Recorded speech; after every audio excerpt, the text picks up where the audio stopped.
Baahubali 2 cinema ఘన విజయం సాధించింది. రికార్డ్ కలెక్షన్లతో సినిమా దూసుకుపోతోంది.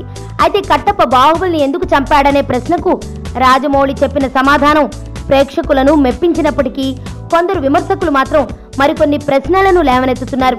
ఇందులో ముఖ్యంగా బల్లాల దేవుని భార్య ఎవరు, కొడుకు ఎక్కడి నుంచి వచ్చాడనే ప్రశ్నలు సర్వత్రా చర్చనీయాంశమయ్యాయి. అయితే ఈ ప్రశ్నకు బాహుబలి 2 అభిమానులు కొందరు సమాధానం తమకు తెలుసంటున్నారు.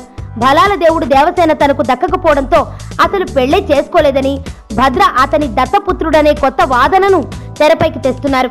అదే నిజమైతే సినిమాలో చూపించి ఉండాల్సిందని కొందరు అభిప్రాయపడుతున్నారు. ఏదేమైనా ఈ ప్రశ్నకు రాజమౌళి స్వయంగా సమాధానం చెబితే తప్ప నెటిజన్లు ఈ చర్చకు చెక్ పెట్టేలా కనిపించడం లేదు. నా పేరు ధనుష్ రిషి. అందరూ ముద్దుగా దరి దరి అని పిలుస్తుంటారు. దేవుడికి నా పైన ఉన్న క్లారిటీ, నా బ్యాడ్ లక్ ఉన్న గ్రావిటీ నాకు చిన్నప్పుడే అర్థమైంది. నా లైఫ్లో లక్ ఫ్యాక్టర్ రాంగ్గా ఉండొచ్చు, కానీ లవ్ ఫ్యాక్టర్ మాత్రం చాలా స్ట్రాంగ్గా ఉంది. ఒక మనిషి చేయి చూసి తన జాతకం మొత్తం చెప్పేయగలను.